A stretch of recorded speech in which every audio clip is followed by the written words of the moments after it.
하늘의 문을 여소서. 이곳을 주목하소서. 주를 향한 노래가 꺼지지 않으니 하늘을 열고 보소서. 이곳에 임재하소서. 주님을 기다립니다. 기도의 향기가 하늘에 닿으니 주여 임재하여 주소서. 이곳에 오셔서 이곳에 앉으소서. 이곳에서 드리는 예배를 받으소서. 주님의 이름만이 오직 주의 이름만 이곳에 있습니다.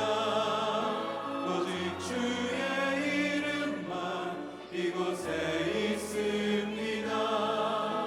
오직 주의 이름만 이곳에 있습니다.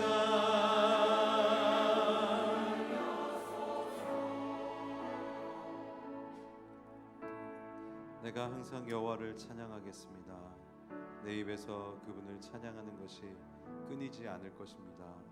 내 영혼이 여호와를 자랑할 것이니 겸손한 사람들이 듣고 기뻐할 것입니다.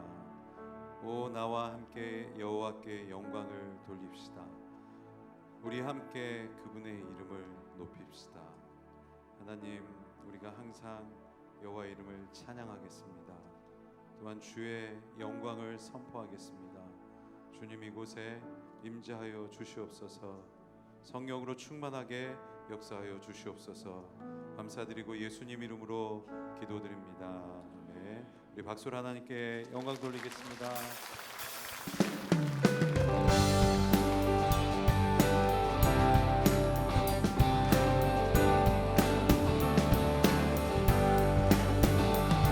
찾는 주님의 사랑과 거룩한 보혈의 공로를 우리 다 찬양을 합시다. 주님을 만나볼 때까지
큰 죄인 살리신 주의 놀라워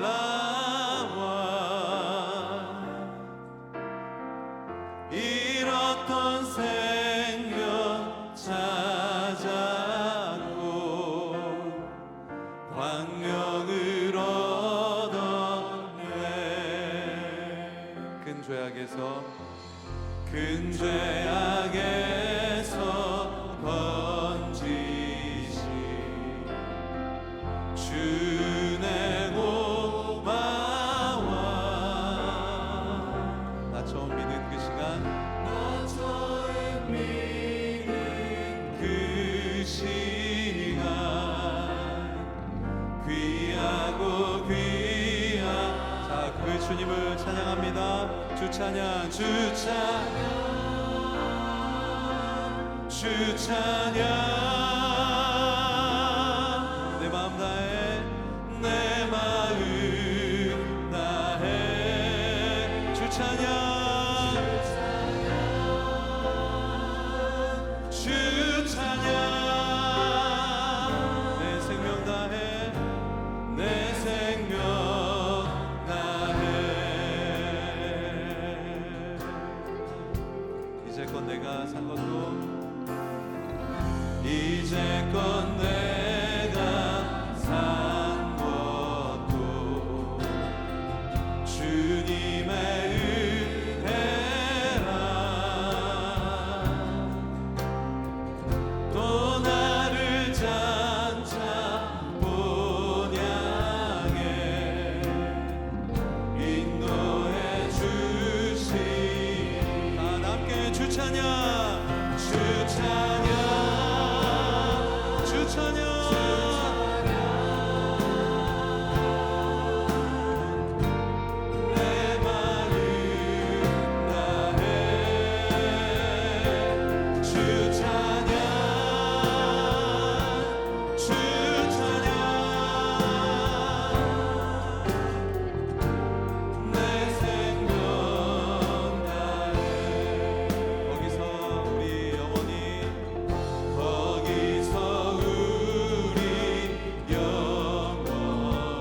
자, 우리 다시 한번 여러분의 큰 목소리로 주님을 찬양합니다. 그 은혜를 베푸신 하나님께 주 찬양, 주 찬양, 주 찬양. 내 마음 다해 주 찬양, 주 찬양, 주 찬양. 내 생명 다해 나가 든 죄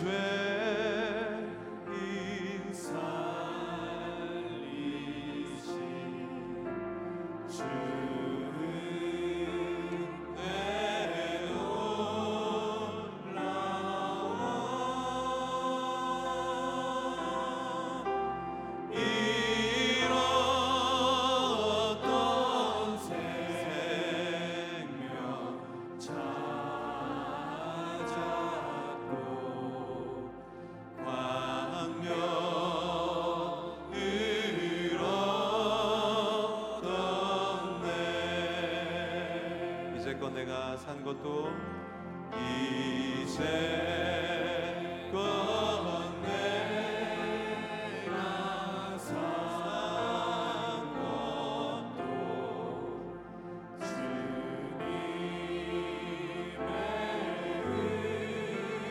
주님의 은혜라.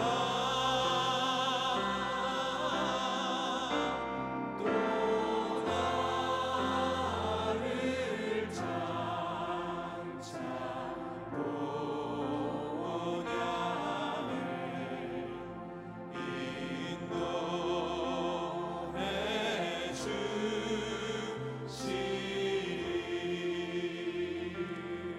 거기서 우리 어머니 거기서 우리 어머니 주님의 은혜로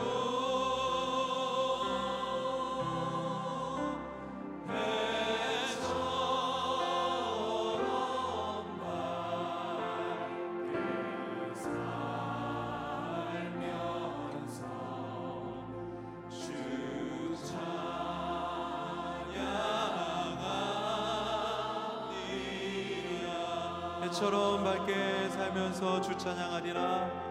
해처럼 밝게 살면서 주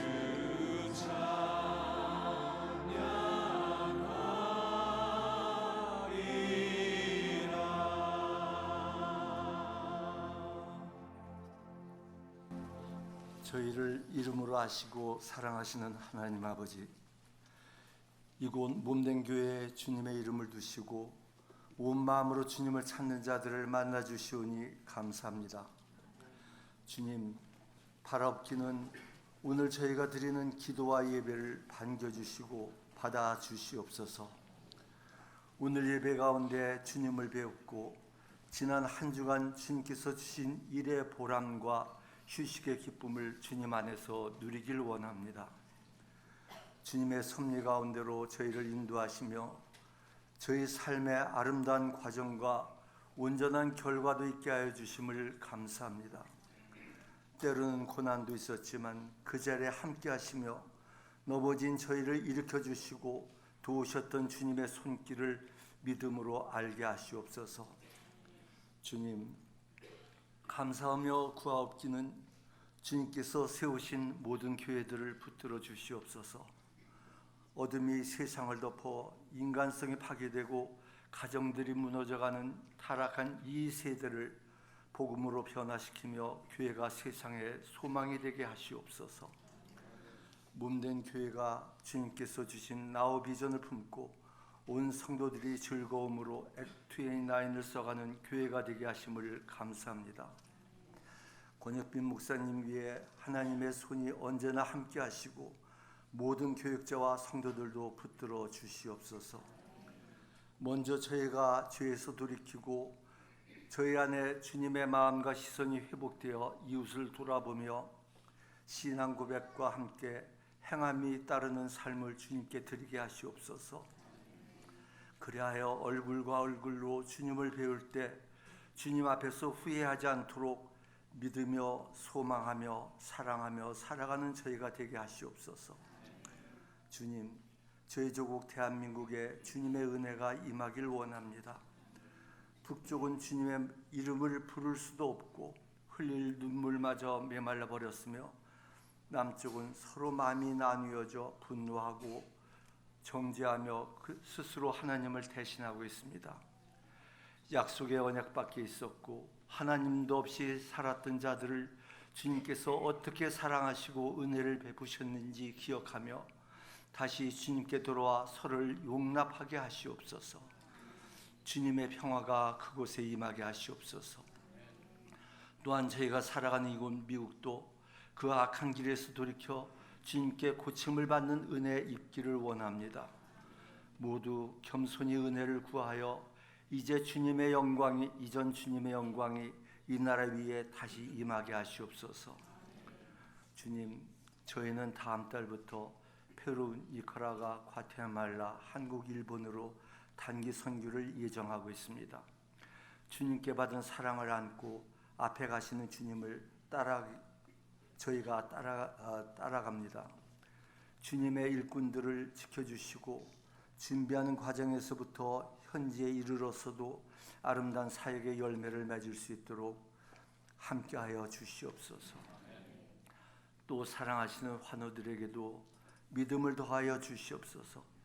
그들에게 주님의 전능하신 능력이 임할 길을 열어주시고 그들이 믿음의 결과를 눈으로 보게 하셔서 주님께 영광이요 자신들에게는 기쁨이며 저희에게도 은혜가 되게 하시옵소서.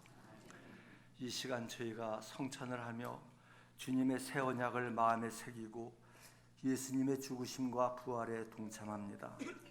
예수님의 생명으로 살아가는 저희가 되게 하시옵소서. 복음을 듣고 그리스도를 믿게 하시고 약속하신 성령으로 인쳐주심을 감사하며 주 예수 그리스도 이름으로 기도합니다.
그러니까 이제 미국에서 이제 한 35년 동안 이제 그런 성경 공부를 하고 했는데 그러면은 일반적으로 굉장히 그 하이 레벨의 이제 그 수준이 됐었는데 이게 그렇지를 못해요.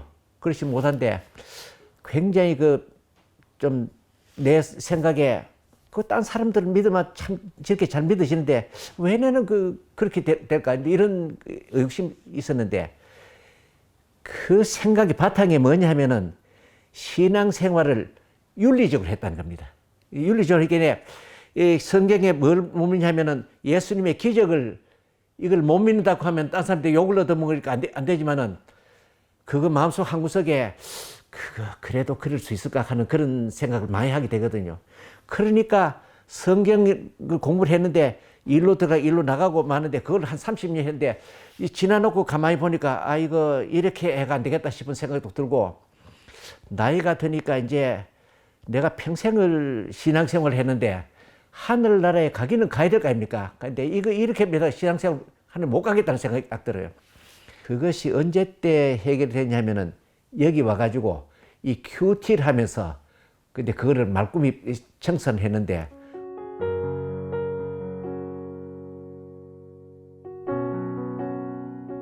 내가 이 교회에 와가지고 생명의 삶 저걸 처음 만났단 말이에요. 그 생명의 삶을 만나고 나서 내 삶이 확 바뀌어졌어요.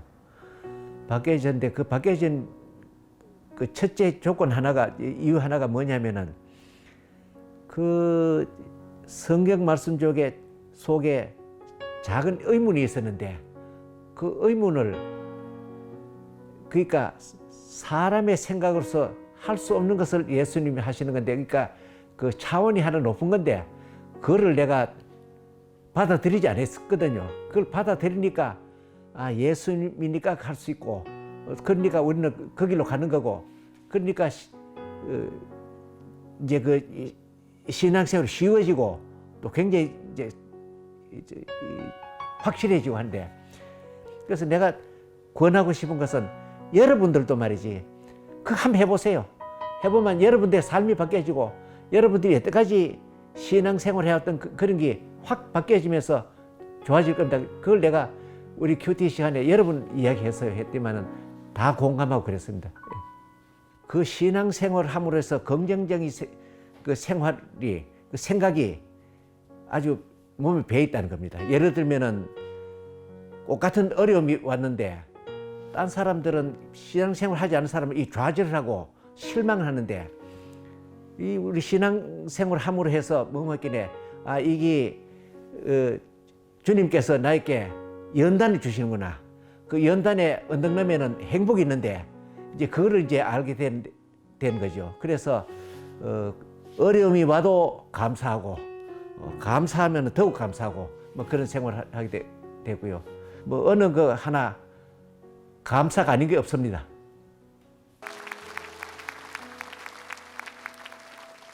서로 마주보면 이렇게 인사했으면 좋겠습니다. 큐티 책 삽시다. 하고 인사했습니다. 생명의 삶을 아직 안 하고 계신다면 격려하십시오. 내가 사줄게 하고 인사하십시오. 네, 서로 축복하며 환영하겠습니다.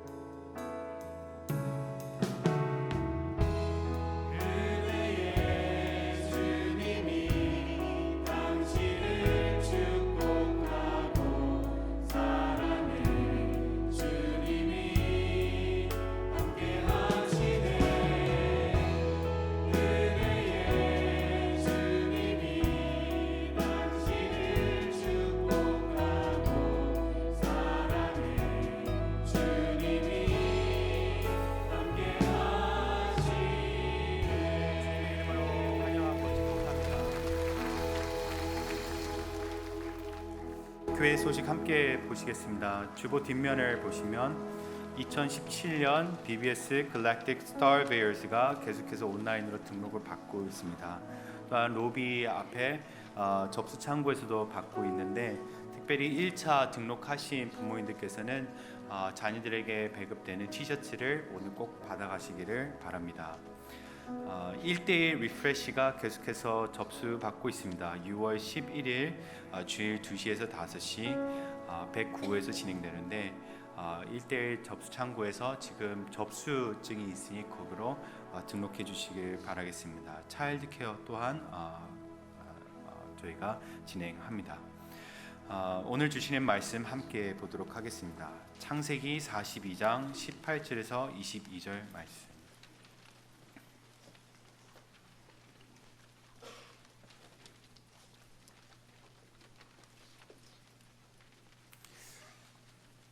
네 절밖에 안 되는데 저희 함께 읽도록 하겠습니다. 3일 만에 요셉이 형제들에게 말했습니다. 이렇게 하면 너희가 살게 될 것이다. 나는 하나님을 경외하는 사람이다. 너희가 만약 정직한 사람들이라면 너희 형제들 가운데 하나가 여기 감옥에 남고 나머지는 흉년 때문에 굶고 있는 너희 집안 식구들을 위해 곡식을 갖고 돌아가라. 그러나 너희는 막내를 내게 데려와야 한다. 그래야만 너희 말이 진실된 것을 증명되고 너희가 죽지 않게 될 것이다. 형제들은 그렇게 하기로 했습니다. 형제들이 서로 말했습니다. 정말로 우리가 우리 동생 때문에 벌을 받고 있구나. 그가 그렇게 괴로워하는 것을 보고 또 그가 목숨을 구해달라고 우리에게 사정을 할 때 듣지 않아서 우리가 이런 괴로움을 당하고 있는 것이다. 르우븐이 말했습니다. 내가 그 아이에게 죄를 짓지 말라고 했는데도 너희가 내 말을 듣지 않았다. 이제 우리가 그의 핏값을 치르게 됐다. 해피투게더 두 번째 시리즈 죄책감에 시달릴 때 목사님께서 말씀 전해주시겠습니다. 우리 정동윤 목사님이 사회 보시면서 진짜 좋은 멘트를 하신 것 같아요. 내가 사줄게. 여러분 진짜 사주시기 바랍니다. 말씀만 하지 마시고 섬기시고 또 서로의 영적 성장을 위해서 섬기시는 우리 모두가 됐으면 좋겠습니다. 사실 오늘 귀한 손님들이 좀 오셨는데요. 우리 대전 온누리교회에서 우리 목사님과 또 성도분들이 이번에 창조과학 탐사 여행에 참여하시기 위해서 오셨는데 어디 계신가요? 잠깐 일어나 주시면 우리 큰 박수로 환영했으면 좋겠습니다. 대전 온누리교회 저쪽에 계십니다.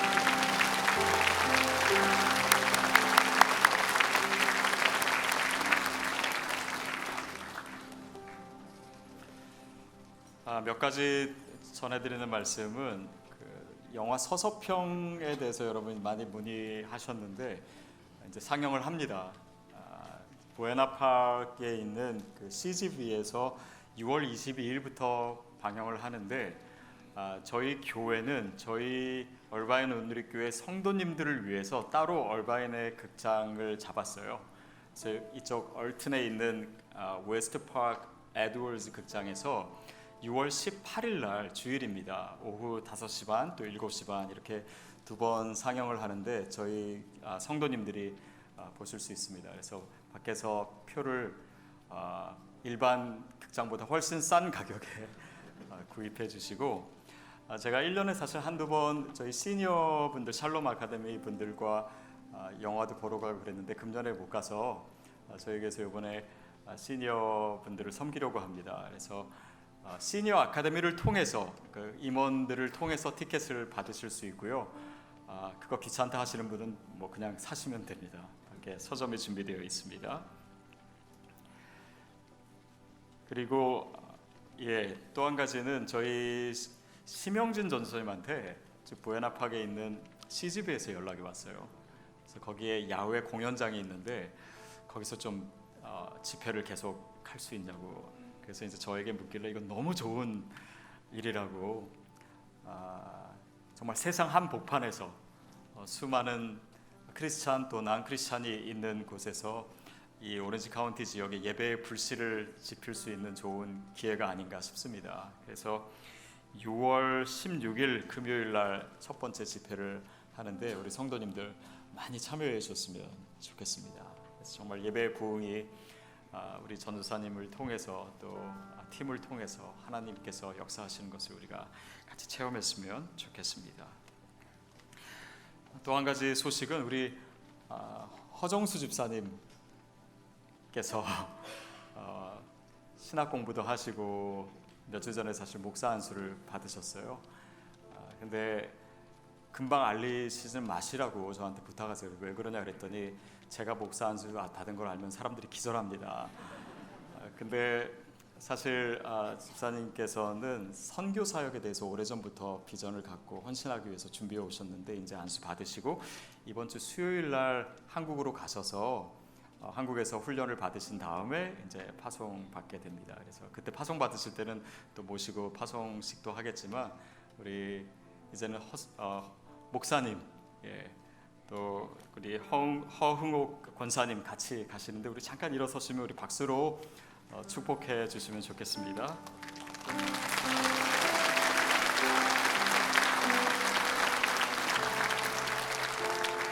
오늘 간증도 허흥렬 장로님이 하시고 허씨가 요즘 활약이 대단하신 것 같아요.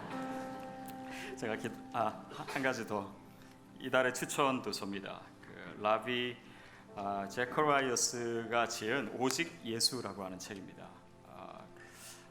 제커라이어스 이분은 그 변증학자예요. 아주 탁월한 변증학자입니다.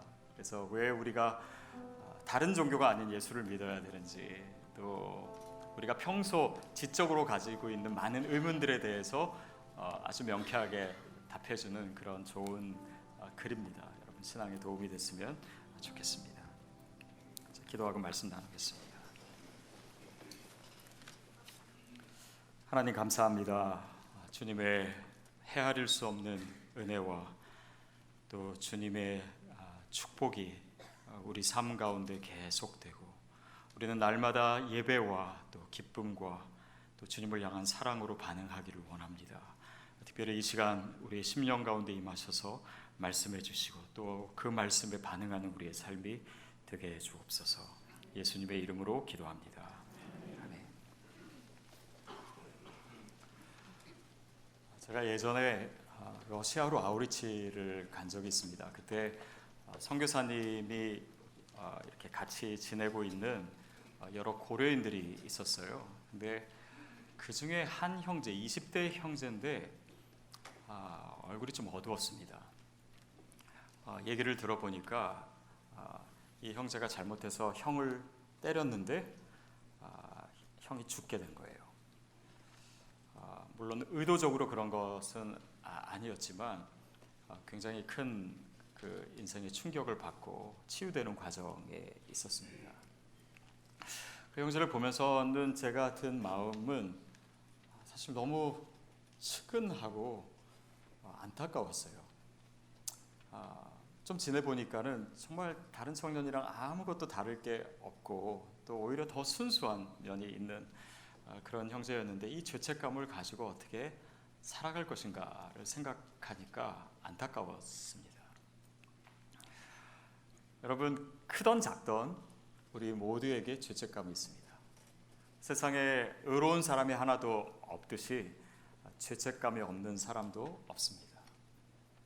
이 시대는 사실 또 인간에 대해서 더 부정적이고 더 비관적으로 생각하는 시기이기도 해요. 그럴수록 우리 마음에 드는 죄책감도 더 많습니다. 오늘 본문에 보면은 요셉의 형들이 이제 요셉이 계속 추궁을 하니까 자신의 얘기들을 좀 하고 그러니까 요셉이 이제 시험하기 위해서 동생 베냐민을 데리고 와라. 그러는 동안 너희는 감옥에 있어야 된다. 이렇게 얘기하죠. 그때 이제 형들이 말한 내용이 나오는데요. 21절 말씀을 우리 같이 한번 읽어보겠습니다. 시작. 형제들이 서로 말했습니다. 정말로 우리가 우리 동생 때문에 벌을 받고 있구나. 그가 그렇게 괴로워하는 것을 보고 또 그가 목숨을 구해달라고 우리에게 사정을 할 때 듣지 않아서 우리가 이런 괴로움을 당하고 있는 것이다. 그러니까 또 요셉 얘기를 하는 거예요. 형들이 우리가 그때 요셉을 팔았기 때문에 잘못했기 때문에 우리가 지금 이 벌을 당하고 있는 것이다. 누구도 요셉에 대해서 얘기하지 않았습니다. 묻지 않았어요. 그러나 제일 먼저 이 어려운 상황에서 내가 잘못한 것이 뭐였지? 라고 하는 것을 생각하는 거예요. 지난주 우리가 읽었던 본문 13절에서도 요셉이 그냥 질문한 것도 아닌데 그 형들이 내 동생이 하나 더 있었는데 없어졌다 얘기합니다. 늘 마음속에 남아있는 거예요. 그래서 힘든 일이 생길 때마다 그 요셉에 대한 생각이 튀어오르고 수면 위로 오르고 그 마음 가운데 죄책감으로 깊이 자리 잡고 있는 것입니다.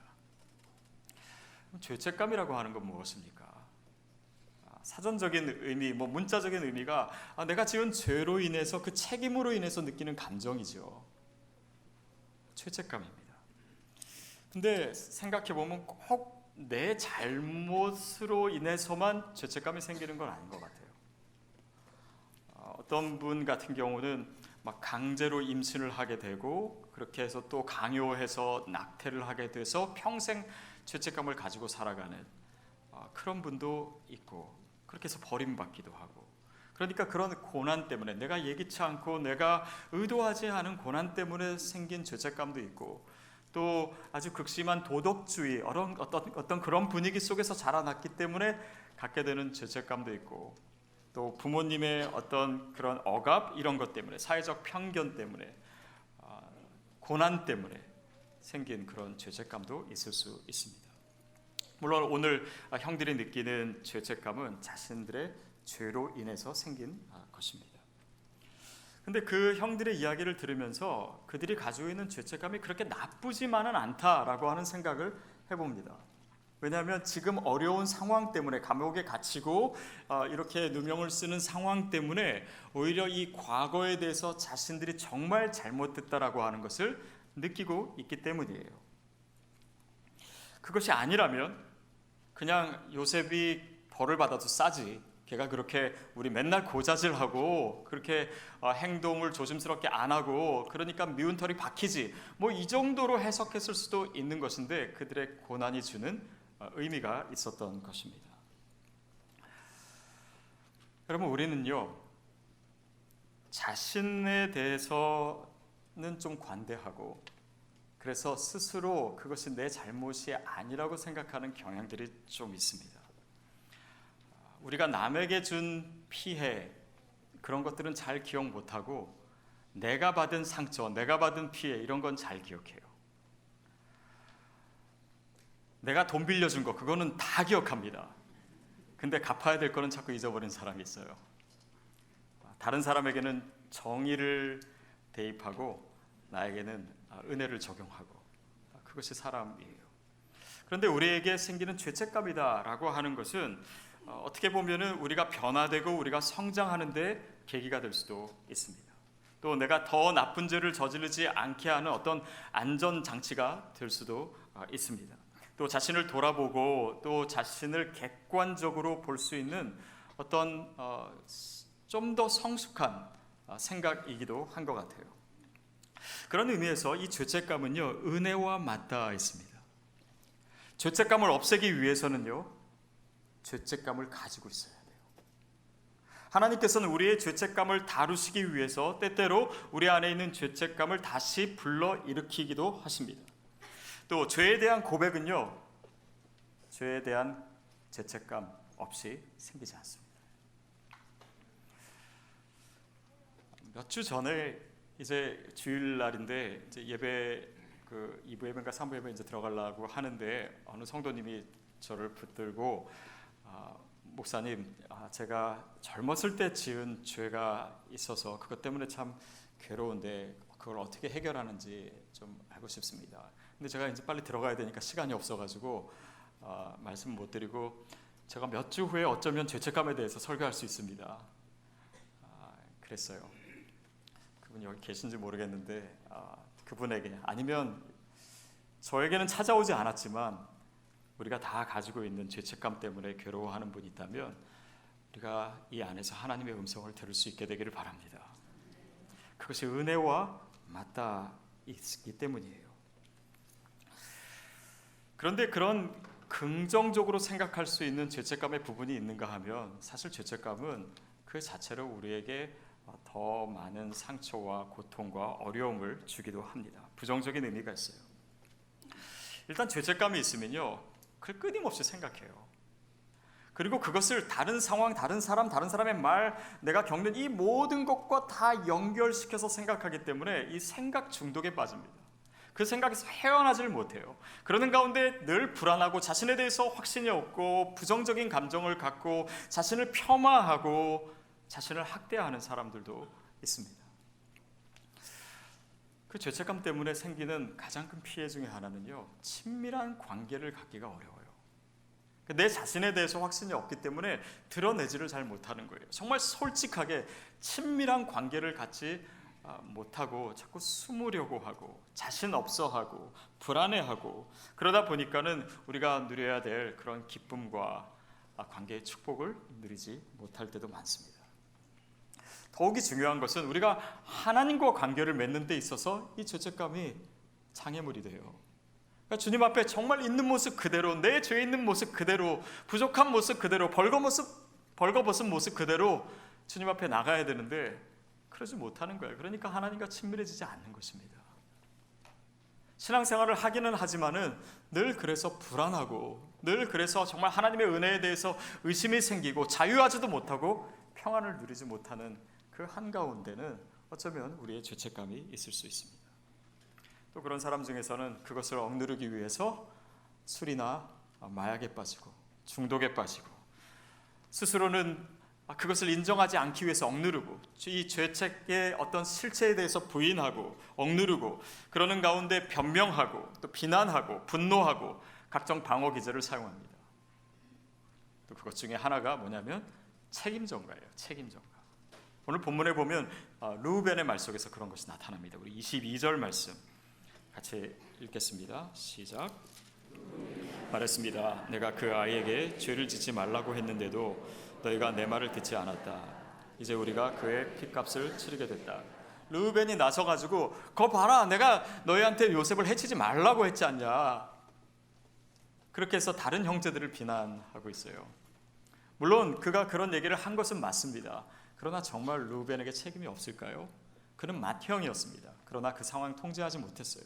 말 한마디 한 것이 자신에게 면죄부를 주는 것은 물론 아닙니다. 그러니까 르우벤도 여전히 죄책감을 가지고 있었을 거예요. 그것을 누르려고 하고 자기를 방어하는 가운데 다른 형제들을 비난하게 되는 것, 그것이 이 책임 전가의 모습입니다. 인류의 최초의 범죄에서도 그런 모습이 나타나죠. 선악과를 먹고 하나님께서 아담에게 네가 어디 있느냐, 그래서 네가 왜 선악과를 먹었느냐 하니까 아담이 뭐라고 그랬습니까? 저 여자가 먹으라고 했습니다. 그러니까 또 하와는 뭐라고 그래요? 뱀이 꿰어서 나를 꿰어가지고 내가 먹었습니다. 내 잘못은 하나도 없어요. 다 남이 잘못한 거예요. 그래서 어떤 그런 비난과 책임 전가를 보여주는 이 부부싸움의 정수를 창세기에서도 우리가 볼 수 있어요. 다 자기를 방어하고 죄책감을 억누르려고 하기 때문이에요. 이렇게 책임 전가를 하게 되면요, 스스로를 정당화하기 위한 방법으로 남을 비난하게 됩니다. 그러면 그 비난받는 사람은 또 죄책감을 갖는 거예요. 그러면 또 다른 사람을 상처받게 하는 거예요. 그래서 이 죄책감의 문제, 이 내면의 문제를 해결하지 못한 부모는 자녀에게도 상처를 많이 줍니다. 자녀가 기대치에 이르지 못하거나 나쁜 성적을 받아오면은 또 자녀를 비난해요. 그러면 이 마음이 약한 자녀들은요, 그 엄마 아빠에게 비난을 받지 않기 위해서 다른 방법을, 부정행위를 해서라도 그것을 피하려고 합니다. 그러니까 또 다른 죄책감이 증폭이 되는 거예요. 이것이 악순환인 것입니다. 여러분, 이 악순환을 어떻게 끊을 수 있겠습니까?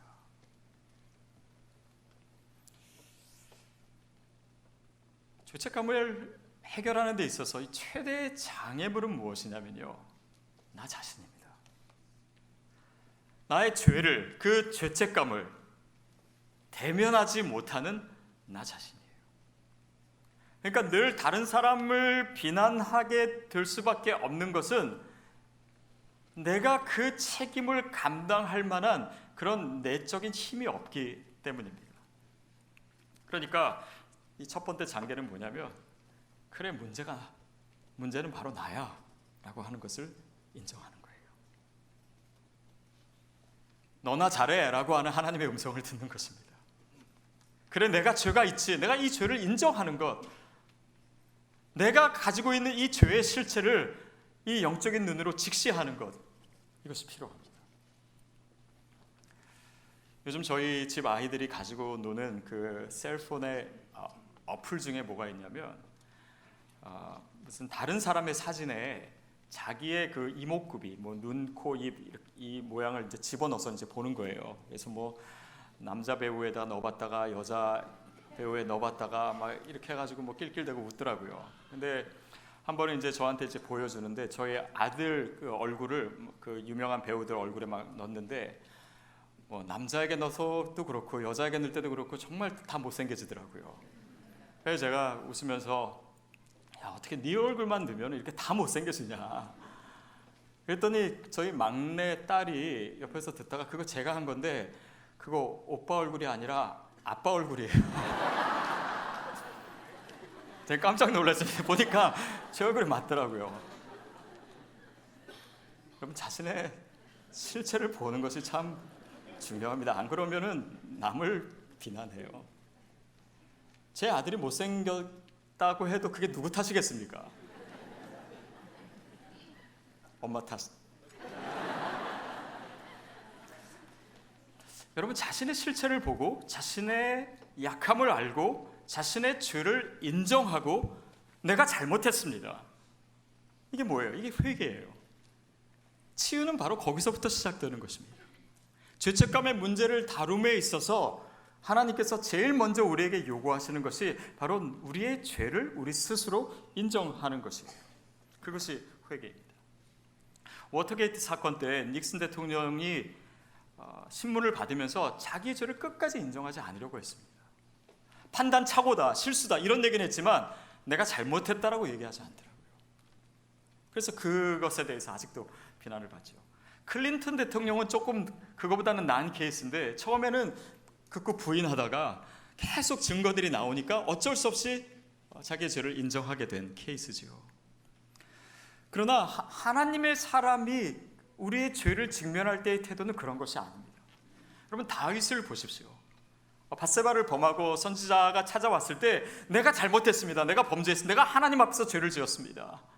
하나님, 주님께서 나를 판단하시옵소서.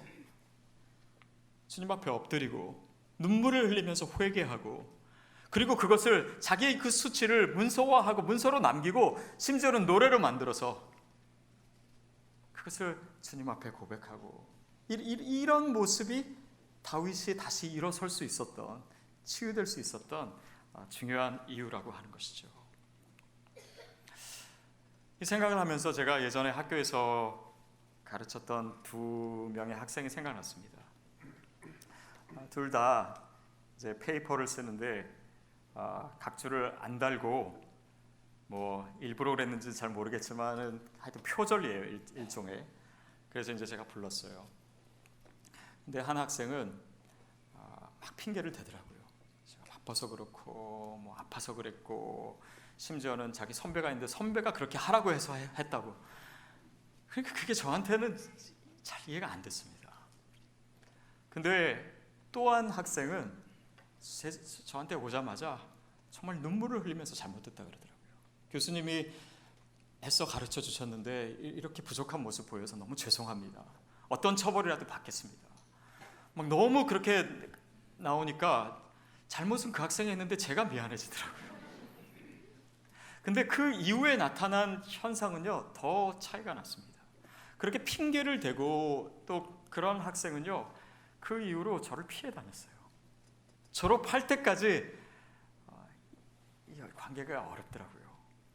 근데 그렇게 잘못했다라고 한 그 학생은요, 그 다음 주부터 제가 설교하고 있는 예배에 참석하기 시작했어요. 그리고 저와 더 친밀한 관계를 갖게 되고 함께 식사도 하고 심지어는요, 몇 달 전에 저희 교회 예배도 왔었습니다. 여러분, 어쩌면 그런 모습이 죄 지은 인간이 하나님 앞에 나아갈 때 주님께서 원하시는 모습이 아닌가 싶어요. 우리의 죄를 인정하고 그 다음에 정말 주님 앞에 더 가까이 나아가는 것입니다. 누구에게나 죄책감이 있어요. 그런데 그것에 대한 반응은 다릅니다. 폴 트루니에는 이런 얘기합니다. 그 죄책감에 대한 반응은 두 가지다. 첫 번째는 억압이고 두 번째는 인정이라는 거예요. 이 억압 하는 사람은 그것을 부인하려고 하고, 그래서 다른 사람을 비난하기도 하고, 책임 전가하고, 분노하고, 반항하고, 두려워하고, 그러는 가운데 양심도 마비되고, 그러나 그것을 인정하는 사람은 회개하고 하나님의 은혜의 자리로 나아가고, 다시 기쁨을 회복하고 자유를 회복하고 평안을 얻게 되는 것이에요. 여러분, 그래서 우리의 죄를 인정함과 동시에 우리가 해야 될 것은 뭐냐면 하나님께 용서를 구하는 거예요. 주님, 잘못했습니다. 그것은 제 잘못입니다. 제 탓입니다. 제가 주님 앞에서 죄를 지었습니다. 주님, 저를 용서해 주세요. 우리가 그렇게 주님 앞에 담대하게 나아갈 수 있는 이유는 주님께서 용서하시는 분이시기 때문이에요. 요한일서 1장 9절 말씀 우리 같이 읽겠습니다. 시작. 만일 우리가 우리 죄를 자백하면 하나님은 신실하고 의로우신 분이시므로 우리 죄를 용서하시고 모든 불의에서 우리를 깨끗하게 해주실 것입니다. 우리 죄를 자백하면 그 하나님께서, 그 미쁘신 하나님께서는 우리를 그 모든 죄에서 깨끗게 해주신다고 말씀하셨어요. 여러분, 이 말씀을요 단순하게 받아들이게 되기를 바랍니다. 그것은 우리가 뭐 회개를 잘했기 때문에 아니에요. 우리가 죄를 절지었기 때문에 아닙니다. 하나님께서 우리를 위해서, 우리 죄를 위해서 하신 일이 있기 때문이에요. 그래서 용서가 되는 것입니다. 그래서 주님께 용서를 구할 때 주님이 이미 우리를 용서할 준비를 하셨고, 이미 그의 아들이 십자가에 달려 죽으셨고 우리 죄를 사하셨어요.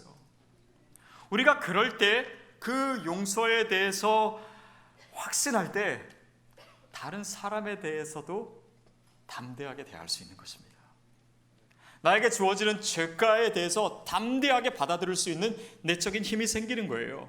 또 내 죄로 인해서 상처 입었을 다른 사람에게 내가 사죄하고 용서를 구할 수 있는 담대함도 바로 거기서 나오는 것입니다. 그 죄를 인정함과 동시에 주님의 용서가 선포된 것을 로마서 8장에서는 또 이렇게 얘기합니다. 1절, 2절 말씀 같이 읽겠습니다. 시작. 그러나 이제 그리스도 예수 안에 있는 사람들은 정죄를 받지 않습니다. 이는 그리스도 예수 안에 있는 생명의 성령의 법이 죄와 죽음의 범에서 여러분을 해방했기 때문입니다. 그리스도를 믿는 사람은, 그리스도 안에 있는 사람은 더 이상 정죄함이 없습니다. 정죄함을 받지 않습니다. 왜냐하면 그리스도 안에 있는 생명의 성령의 법이 죄와 사망에서 저와 여러분을 이미 해방했기 때문이에요. 그것이 하나님의 선포입니다. 말씀의 선포예요. 그런데 왜 그 용서와 그분의 은혜를 받아들이기가 어려운 것입니까? 그러니까 우리가 세상에서 살아가고 있는 방식과 그런 원칙에 너무 익숙해져 있는 거예요. 그러니까 뭔가를 받기 위해서는 나도 뭔가를 줘야 된다. 어떤 그런 거래 원칙, 상업상의 원칙, 이런 것들이 우리의 생각과 이 무의식 가운데 너무나 깊이 자리 잡고 있는 것이에요. 그러니까 르우벤도 이 뭐라고 얘기합니까? 핏값을 치르게 된다. 우리가 요셉의 핏값을 우리가 치르게 된다. 그래서 우리가 고생 당하는 것이다. 이렇게 얘기해요. 근데 사실은 실체는 뭡니까? 하나님께서 이제 형들에게 은혜를 주시는 거예요. 그 과정 가운데 있는 것입니다. 그 대가를 치르는 것이라고. 대가는 이미 하나님께서 치르신 거예요. 예수 그리스도가 십자가에서 이미 치르신 것인 줄 믿습니다. 왜 우리가 그것을 못 받아들이나요? 너무 쉽기 때문에. 좀 어려우면은, 뭔가 내가 한 것 같으면은 이것을 받아들일 텐데, 그건 그냥 우리가 한 거 아무것도 없는데 주어지는 은혜니까 오히려 더 어렵게 느끼는 분도 있는 거예요. 아니, 그러려면 차라리 힌두교인처럼 뭐 겐지스강에 가가지고 몸을 담그든지, 뭐 불상 앞에 엎드리든지, 절을 1000번 하든지, 아니면 뭐 무릎 꿇고 고행을 하든지. 근데 그런다고 죄책감이 해결이 됩니까? 그렇지 않아요. 주님께서 은혜로 주신 것입니다. 어쩌면 이 요셉을 예수님의 예표라고 생각한다면 의미상으로 그가 이제껏 고난당했던 그 모든 것을, 죄 없이 당했던 그 모든 것들이 형들의 죄값을 치른 것일 수도 있습니다. 이미 용서된 거예요. 요셉은 이미 그 마음속에 용서를 하고 있는 것입니다. 여러분, 이것이 바로 종교개혁이에요. 루서도요, 이 죄책감 가운데 너무나 힘든 시간을 보냈습니다. 그래서 어떤 노력을 많이 했어요. 자기가 그런 이 고행을 하고 금욕으로 죄책감을 해결하려고 했습니다. 그러나 그것을 통해서 되지 않는다는 것을 깨닫고 또 말씀을 보면서 이것은 오직 예수 그리스도의 은혜밖에 없다. 솔라 피데, 솔라 그라티아밖에 없다. 오직 믿음으로 그분의 은혜로 말미암아 우리가 구원을 받고 죄 사함을 받는 것이지 어떤 우리의 공적으로 면죄부로 되는 것이 아니다. 그것을 깨닫게 된 거예요. 그것이 종교 개혁입니다. 그것이 사람들에게 능력으로 임하게 된 거예요. 그래서 사회가 변화되고 기독교의 역사가 큰 전환을 맞이하게 된 것입니다. 여러분, 그 동일한 은혜와 그분의 용서가 오늘 저와 여러분을 향하고 있습니다. 그렇다면 저와 여러분도 이미 용서받은 사람이에요. 로마서 7장에서 8장으로 넘어갈 때 7장이 뭡니까? 사도 바울이 자신의 죄에 대해서 처절하게 절망해요. 오라 나는 공고한 사람이로다. 이 사망의 몸에서 누가 나를 건져낼꼬. 내가 원하는 선은 행치 않고 원치 않는 그런 죄만 행하는 자기 자신에 대해서 아주 철저하게 절망하고 있어요. 그러나 우리가 방금 읽은 로마서 7장에서 8장으로 넘어가면서 죄와 사망의 법에서 우리가 정죄를 받지 않고 우리가 해방되었다라고 선포합니다. 그게 바로 복음이에요. 그 연결성을 우리가 잘 읽을 수 있어야 됩니다. 무엇이냐면 죄에 대해서 뼈저리게 자각해야만 은혜에 대해서 우리가 생생하게 확신할 수 있는 거예요. 이 두 가지가 항상 같이 있게 되는 것입니다. 자기의 죄에 대해서 처절하게 절망한 사람만이 가장 강력하게 은혜에 대해서 확신할 수 있는 것이에요. 그래서 주님의 은혜의 보좌에 나아가기 위해서는 이 하나님의 그 광대한 은혜를 발견하기 위해서는 자신의 죄에 대한 환멸의 과정을 통과해야 되는 것입니다. 그래서 죄책감의 은혜와 닿아 있는 것이에요. 그래서 주님의 은혜가 그 자리에서 우리를 일어서게 하는 것입니다. 은혜와 진리가 바로 거기에 있는 것이에요. 은혜와 진리가 바로 예수 안에 있는 것입니다. 예수 그리스도의 십자가의 말로 하나님의 은혜와 하나님의 진리를 동시에 우리에게 보여주고 있는 것이에요. 그래서 요한일서에 보면 은혜와 진리가 누구로부터 나오냐면 예수 그리스도로부터 나온다라고 고백하는 것입니다. 그래서 우리가 믿고 있는, 우리가 알고 있는 그 복음, 이게 바로 은혜와 진리가 만나는 자리예요. 그리고 그 복음이 우리 안에 들어올 때, 그 죄사함이 우리 안에 들어올 때 우리 안에 회개가 일어나기도 하고 우리 삶에 변화가 일어나는 것입니다. 예수를 믿고 내가 은혜를 받고 죄사함을 받았기 때문에 이제는 내가 마음대로 살아도 된다라고 하는 것이 아니라 내가 감당할 수 없는 그분의 은혜로 말미암아 죄사함을 얻었기 때문에 이제는 하나님께서 정결케 하신 자로, 그분의 자녀로 살게 되는 변화가 내 삶에 있게 되는 것입니다. 여러분, 그래서 이것을 잘 알아야 돼요. 은혜와 진리가 같이 있는 것입니다. 무조건적인 용납만 있으면요, 사람은 방종에 빠져요. 철저한 정의만 있으면 사람은 절망하든지 아니면 자기의 의 때문에 교만에 빠지든지, 캘비니즘이든 알미니안이즘이든 이 두 가지 중에 하나로는 되지 않습니다. 오직 복음 안에서만, 그 은혜와 진리가 있는 십자가 안에서만 진정한 치유가 있는 것이고 회복이 있는 것이고 저와 여러분이 변화될 수 있는 것이에요. 그래서 우리가요, 우리 안에 있는 죄책감을 스스로 해결할 수 없습니다. 어쩌면 상담하는 분을 찾아가고 정신분석학자를 찾아가면 조금은 도움 받을 수 있어요. 그러나 죄책감을 완전히 씻는 것은 불가능합니다. 오직 하나님만이 하실 수 있어요. 아니, 이미 하나님께서는 하셨어요. 여러분, 하나님의 은혜는요, 우리의 죄보다 큽니다. 하나님의 은혜는 우리의 죄보다 커요. 제가 다시 말씀드려요. 하나님의 은혜는 우리의 죄보다 커요. 여러분, 우리의 죄가 결코 작다라는 말이 아닙니다. 우리의 죄를 작게 여겨야 된다라고 하는 것도 아닙니다. 그러나 하나님의 그 무한하신 은혜와 그 용서의 능력에 비하면 우리의 죄는 아무것도 아니에요. 저는 예전에 한국에서 태안반도에서 기름 유출 사건이 났을 때 교인들을 데리고 거기 봉사하러 간 적이 있습니다. 너무 그 까만 기름이 바다에 돌들에 너무 많이 있더라고요. 닦아도 끝이 없어요. 깨끗이 닦는다고 닦아도 검은 게 그대로 남아 있습니다. 이거 한다고 무슨 효과가 있겠나? 이게 과연 깨끗해질까? 근데 몇 년 전에 신문 보니까요, 거기 보여주는데 흔적조차 없대요. 그 무한한 바다와 같은 하나님의 은혜가 우리 죄를 씻겨간 바로 그 모습입니다. 여러분, 우리가 예수를 믿는다라고 하는 것은 그분의 용서를 받아들였다는 거예요. 우리 죄가 갖는, 그 죄의 영향이 갖는 그 모든 죄책감으로부터 자유케 되는 것이 크리스찬이 반드시 누려야 될 축복이요 특권입니다. 그것을 누리십시오. 혹시 우리 안에 아직도 남아있는 죄의 흔적 때문에, 그 죄책감 때문에 얼굴에 수심이 있고 그늘이 있는 분 있습니까? 여러분, 하나님께서 오늘 성형수술 해주시기를 축복합니다. 그래서 정말 우리가 가지고 있었던 원래 모습, 기뻐하는 모습, 자유로운 모습, 그 평강을 누리는 그 원래의 모습을 회복하십시오.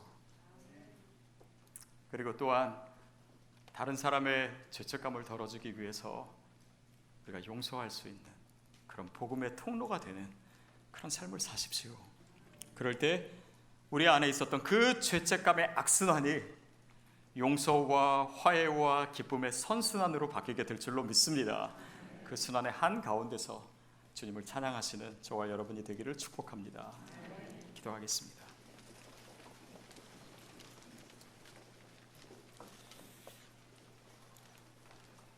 하나님, 주님께서 십자가로 인해 내가 감당할 수 없는 은혜와 용서를 허락해 주셨습니다. 오늘 우리가 두려움과 불안 가운데, 의심 가운데 그 십자가를 헛된 곳으로 만들지 않도록 성령님, 나를 다시 한번 말씀으로 씻어주시고 깨끗게 하여 주시옵소서. 그 자유함과 기쁨을 누리며 날마다 주님을 찬양하며 주님의 은혜를 증거하는 그런 아름답고 복된 삶을 회복케 하여 주시옵소서. 예수님의 이름으로 기도합니다. 아멘. 우리가 성찬식을 합니다. 성찬의 의미가 바로 오늘 말씀의 의미예요. 주님께서 우리의 죄를 씻어주신 것입니다. 이 성찬 가운데 주님의 은혜가, 또 주님의 만지심이 우리에게 임할 줄로 믿습니다. 우리 함께 사도신경으로 신앙 고백하겠습니다. 나는 전능하신 아버지 하나님, 천지의 창조주를 믿습니다. 나는 그의 유일하신 아들 우리 주 예수 그리스도를 믿습니다. 그는 성령으로 잉태되어 동정녀 마리아에게서 나시고 본디오 빌라도에게 고난을 받아 십자가에 못 박혀 죽으시고 장사된 지 사흘 만에 죽은 자 가운데서 다시 살아나셨으며 하늘에 오르시어 전능하신 아버지 하나님 우편에 앉아 계시다가 거기로부터 살아있는 자와 죽은 자를 심판하러 오십니다. 나는 성령을 믿으며 거룩한 공교회와 성도의 교제와 죄를 용서받는 것과 몸의 부활과 영생을 믿습니다. 아멘. 예수께서 잡히시던 밤에 떡을 떼시며 제자들에게 말씀하셨습니다. 이 떡은 너희를 위하여 주는 나의 몸이다. 자신의 몸이 찢기셨습니다. 그냥 우리 용서하신 거 아닙니다. 그 고통을 주님께서 당하셨어요. 그리고 성찬에 이 주님의 거룩한 몸에 우리를 참여하라고 부르고 계십니다. 오늘 참여하는 여러분에게, 우리 모두에게 주님의 은혜가 다시 한번 놀랍게 체험되기를 축복합니다. 우리 함께 찬양하며 떡을 나누겠습니다. 오 나의 주님, 진이 외로니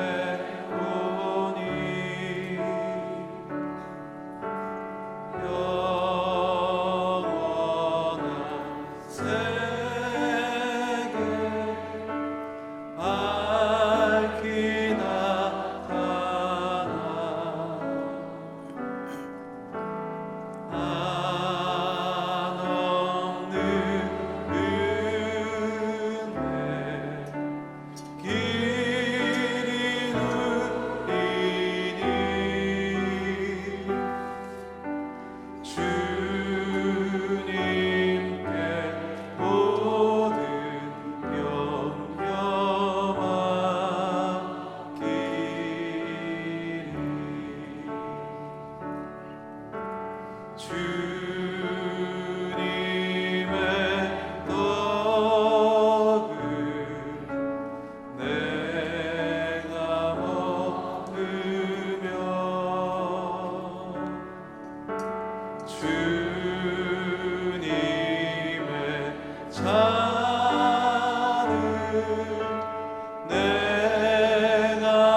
하나님 아버지,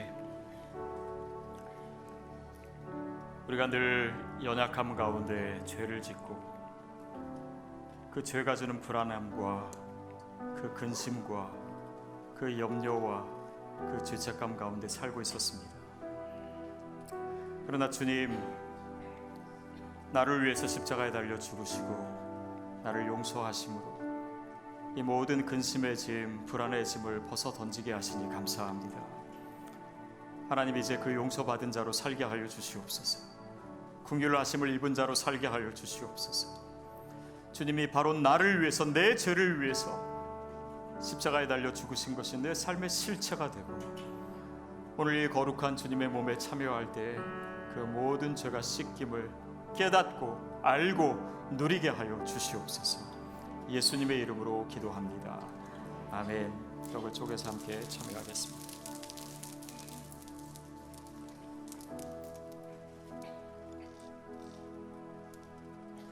또 식후에 예수님께서 잔을 가지사 축사하시며 말씀하셨습니다. 이것은 너희를 위하여 흘리는 나의 피다.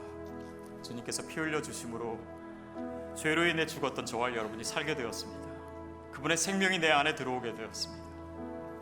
오늘 그 믿음과 확신 가운데 주님 앞에 더 가까이 나아가는 성찬이 되기를 바랍니다. 함께 찬양하면서 잔을 나누겠습니다.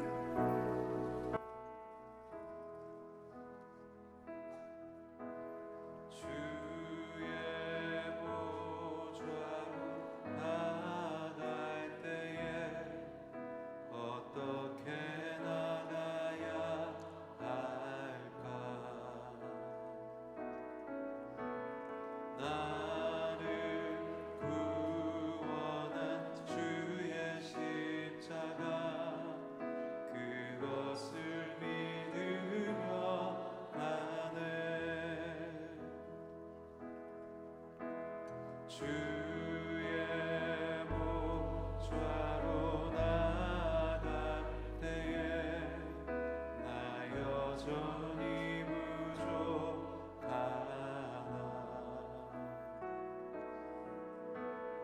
나를 품으신 주의 그 사랑, 그것을 믿으며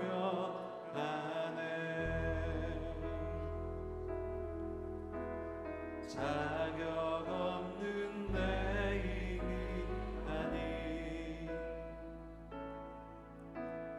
오직 예수님의 보혈로 자격 없는 내 힘이 아니 오직 예수님의 보혈로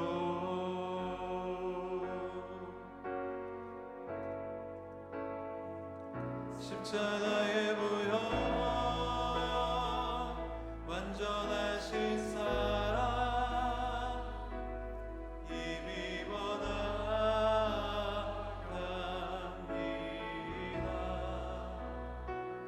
십자가의 보혈 완전하신 사랑 힘입어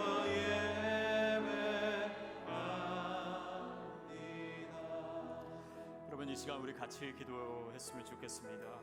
주님 앞에 나의 죄를, 또 내가 그동안 억누르고 있었던 나의 죄책감을 주님 앞에 내려놓으십시오.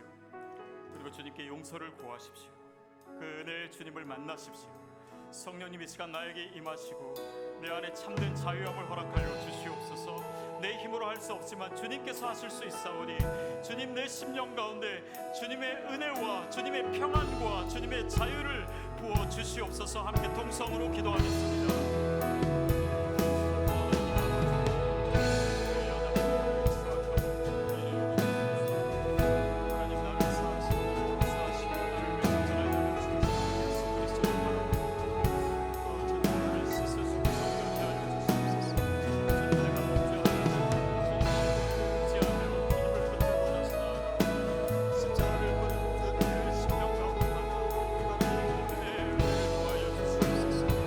사랑을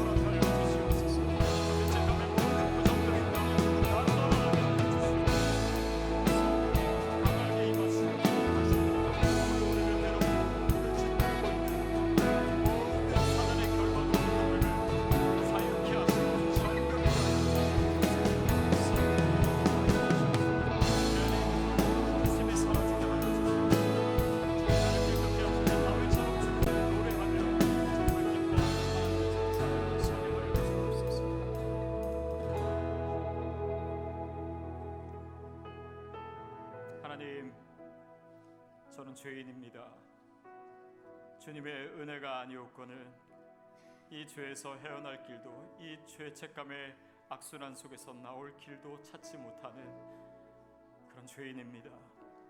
그러나 주님께서 먼저 나에게 손 내밀어 주시고 나를 위해서 그 모든 대가와 희생을 치르시고 나를 구원해 주셨음을 믿습니다.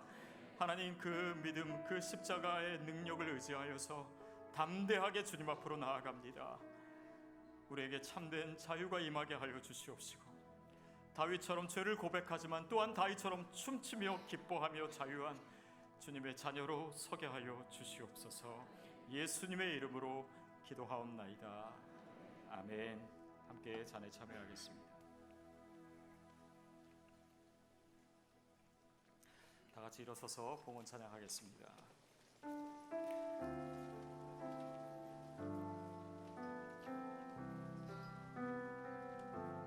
주님 내가 여기 있사오니 나를 보내소서. 나의 맘 나의 몸 주께 드리오니 주 받으옵소서.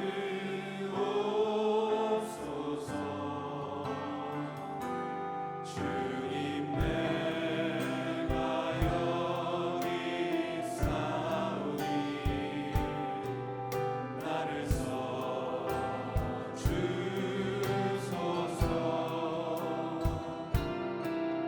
가진 것 모두 다 주께 드리오니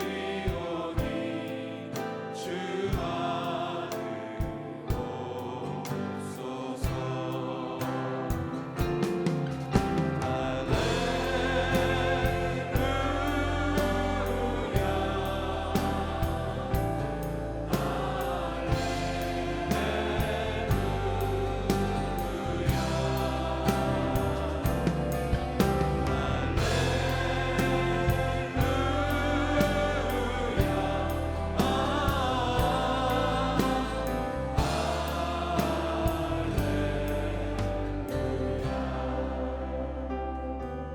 나를 받으옵소서.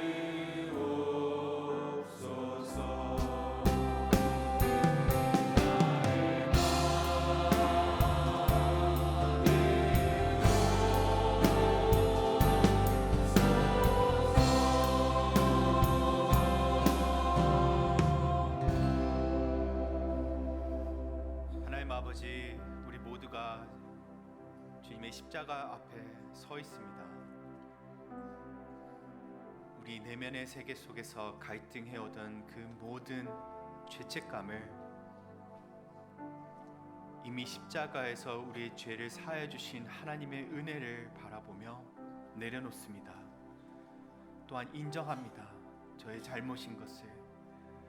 그러나 그 죄책감 가운데 묶여 있는 것이 아닌 이미 십자가에서 우리 죄를 대신하여 죽으시고 부활하신 하나님의 역사하심에 감동되고 그 은혜로 인하여 해방되었음을 기억하게 하여 주시옵소서. 그래 주님, 오늘도 주님 앞에 나와 용서를 구하며 우리의 죄에 대해 자백을 하며 하나님의 자비를 구할 수 있게 하심에 감사를 드립니다.